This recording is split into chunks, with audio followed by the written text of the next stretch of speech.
What is up, everybody? Rogue here. So, you guys asking that you guys shall receive. This is my domain Monarch deck profile for 2021. So, I took this deck to locals the other day. I went 2-2, which I know ain't that good of a matchup. However, I did brick twice in one game. And I also played against a bad matchup, which is Eldritch, because domain lock does nothing against Eldritch. I ended up beating two meta decks with this deck. I ended up beating Flunderies. I ended up beating Sorso. So I think the deck has potential, and the meta is a good anti-meta deck. It's definitely a tier 2 deck, tier 2.5-ish. However, if you guys want a new, fun rogue strategy that you guys haven't tried before, highly recommend testing this deck out. And the best part about it is fairly budget. So starting off the monster lineup, 3 Erebus. He's your bread and butter to the deck. Him and Ether help start your engine. Erebus can rip card out of hand. Non-targeting removal on the field, really good. You definitely need 3. Play 2 Ether. Back in the day, this was always debated: 3 Ether, 2 Erebus, 2 Erebus, 3 Ether. I like 2 and 3 because I do like to rip cards out of opponent's hands. I want to see this more than I want to see this guy. He's only really good when you open him up off of the March of the Monarch, so that way you can set up the plays on your opponent's turn. So yeah, that's the reason why we're in those two.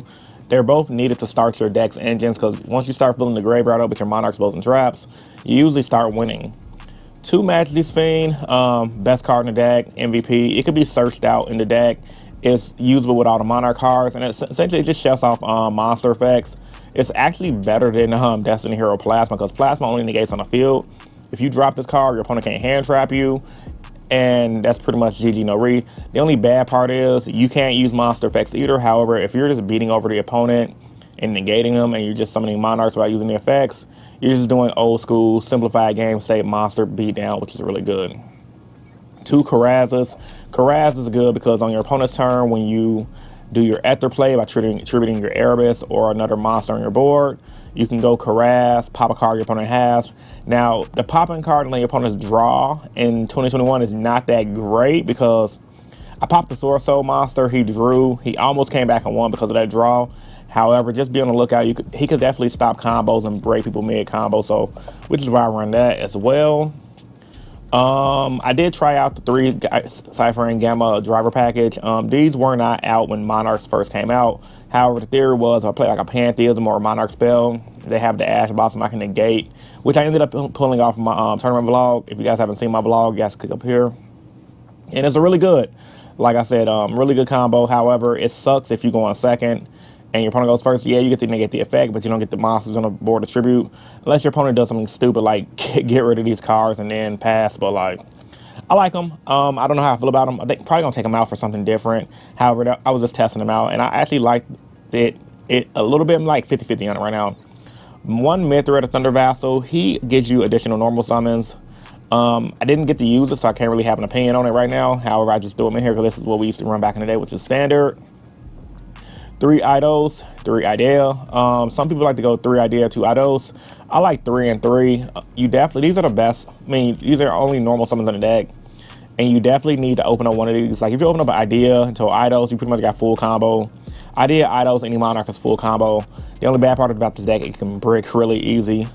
And the best part about it is when you have your, for you guys that are new to the deck, when you have Idols in the graveyard, you can banish him, especially some of the Idea, which gives you another Idols, which pretty much give you two normal summons in that turn, which is really clutch against a lot of decks, because by spamming out big beefy monsters like a Majesty's Fiend plus another Monarch and etc., you're pretty much gonna win the game. And Idea is good because when he goes to the graveyard, you can add back like a Pantheism from your banish zone to your hand and use Pantheism again. Definitely 3 and 3 in my opinion, no exceptions. This is what I used to run back in 2016, and I've loved it. Cream to the crop, 3 domain of the Monarchs. Best card in the deck, obviously, is domain lock. You bring this out, you pretty much lock your opponent out of the extra deck. And the Flunderies matchup, I ended up siding this out because Flunderies don't use their extra like that. So, and it actually did me some good because it wasn't a dead draw. Reason why I wanted to build this deck, 3 Pantheism, man. I never thought we'll see a day with Pantheism back at 3. The card is super good. You draw 2 and get a free search. It's like pretty much a pot of greed on crack. It's one of the best draw cards in the game, in my personal opinion.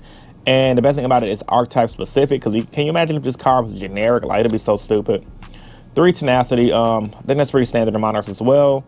You always want a Tenacity first if you can, to fuel the graveyard for your Monarch trap, so that way you can always have free monsters to spam. So that's why you run 3 Monarch Stormforth. Another best card in the deck, because a lot of decks, they just sit on monsters pass. Play Stormforth, doesn't target, you read over your opponent's monster, and just start comboing off. Really good. One of the best combos on the deck, you can go Stormforth on your opponent's turn with an Ether in your hand, and you can tribute one of your monsters and an opponent's monster for an Ether, which is really good. 3 Return of the Monarchs. Pretty much if you open up this with Erebus, you normal summon Erebus, search out Ether, pretty much full combo, you really good. Yeah. 1 for 1, best card in the deck, bruh. If you 1 for 1 into an idea, that gives you an additional normal summon, which is the whole point of the deck. Like, you want to get as many normal summons as possible so you can just OTK your opponent and control the board and just get a bunch of cards in your grave if you go off. Another card that wasn't out in 2016, Fool's Burial Goods. I tested it and I did like it. I kept dumping Pantheism with it. You can also dump the Monarch Trap card as well, because a lot of the times you won't open up your Erebus or your Ether, and you might have to play your Monarch stuff and hard summon stuff. So Fool's Burial Goods help you get your Monarch Trap to help you get your combo going to stall out.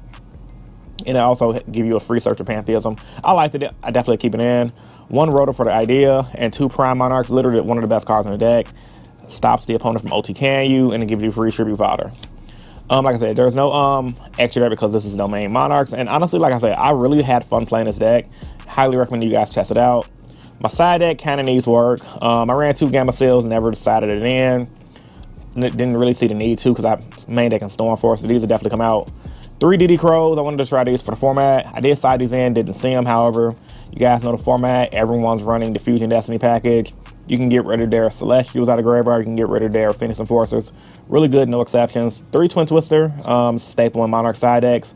Monarchs have a big time with back row, and you definitely need to get rid of as much back row as possible. And if they do like an Artifact Lancer, you don't care because they can't stop me. They scythe you. You don't have an extra deck anyway, so it's pointless. So yeah, Twin Twister is really good. I like it a lot. Pancatrops, another good card for the Monarch side deck. It's because it's a free summon. It gets rid of cards, Pancatrops. Any deck that you can run Pancatrops in, you should be running it, which is why I got it in the side deck. 2 Vanity's Fiend. Now, this is a card that pretty much stops your opponent from special summon. Well, both players from special summoning. It's really good. However, I didn't side it in, and I didn't see the need to side it in.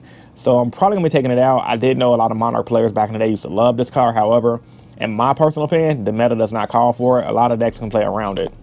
Rare Reboot for the back row, and Dark Ruler no more, because the theory is if your opponent sets up a board of like monster negates, you can Dark Ruler no more, domain lock them, get rid of their board, and sit on the domain lock with a Majesty's Fiend. That's GG no read. So yeah, man, this is pretty much my Monarch deck profile in detail, man. Like I said, it's a really fun deck, really cool, really budget. If you guys have any thoughts and opinions or concerns, you can post them in the comment section down below. Now, I do know there was a bunch of other cards I could have ran in this deck, but I'm gonna leave that for you guys to tell me. This is just something I built with cards I had laying around the house, and surprisingly, it did pretty good against the meta, man. All right, man, it's your boy Ro, bringing you guys a spicy deck profile. Yeah, man, rate, comment, subscribe, and I'm signing out. Peace and stay innovative. Deuces. You guys have a great day.